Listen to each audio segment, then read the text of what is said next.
ښه خبر ولسمشر غني پیدا شو. دا چې غني چیرته دی؟ سلامونه لیدونکو، په دې اړه ټول معلومات کولی شئ په دې ویډیو کې وګورئ.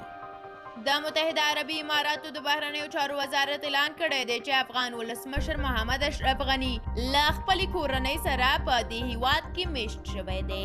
د اماراتو د بهرنیو چارو وزارت په یوه لنډه اعلامیه کې ویلي دي چې د ولسمشر غني او د هغه کورنۍ ته یې د بشر دوستۍ له مخې تود هرکلی کړی دی. ښاغلي غني د یکشنبې پر ماښام کابل کې د طالبانو تر ولکې څو ساعته وړاندې له پلازمېنې وتلی و او تر دې دمه یې ځای نه و څرګند. له دې وړاندیزونو ناتایید شویو رپوټو کې ویل شوي و چې محمد اشرف غني له خپلو نږدې سلاکارانو سره ښایي تاجکستان یا ازبکستان ته تللی وي، خو اوس متحده عربي اماراتو رسما منلې ده چې ښاغلی غني له خپلې کورنۍ سره په دې هیواد کې دی. له هیواده تر وتلو څو ساعته وروسته محمد اشرف غني پر خپله شخصي فیسبوک پاڼه باندې لیکلي و چې په کابل ښار کې د وینې تویېدنې د مخنیوي لپاره یې پرېکړه وکړه چې ارګ پرېږدي او له هیواده ووځي. او د ولسمشر غني تګ بیا عربي اماراتو ته ډېر افغانان خوشحاله کړي دي. او په کومنټ کې د سمیر خان په نوم یو چا لیکلي دي، باور وکړئ تنها یې تصویر ته دومره خوښ شوم چې دا د څو ورځو غمونه یې د یوې شېبې لپاره راڅخه هېر کړل.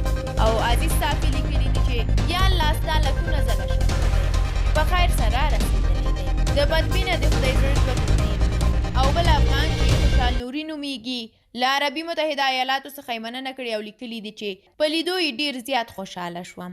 مننه کوم له عربي متحده ایالاتو څخه. نو غله چې پاکستان ته پناه وړلی شي هغه رسمي سفر دی او چې رئیس صاحب جمهور تللی نو د غله خطاب ورته کوئ.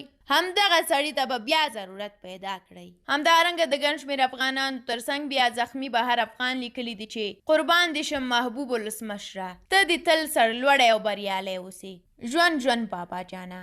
د اماراتو دولت څخه هم نړۍ مننه چې زموږ درون محبوب او ولسمشر ته یې ښه راغلاست ووایه. په همدې حال کې محمد طارق امیني لیکلي دي چې موږ افغانان د اشرف غني بابا په قدر پوه نه شو. د متحده اماراتو دولت نه مو هیله ده چې د بابا ډېر قدر وکړي. او سردار ولی لیکلي دي چې غني بابا چې هر چیرته یې روغ او جوړ او سلامت اوسي.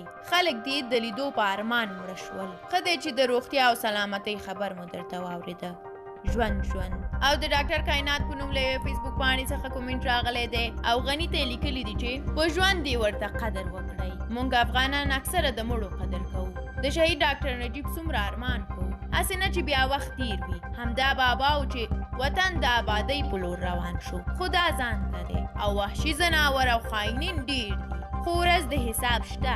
دا خاینین او قاتلان به د الله تعالی دربار کې څه ځواب ورکوي.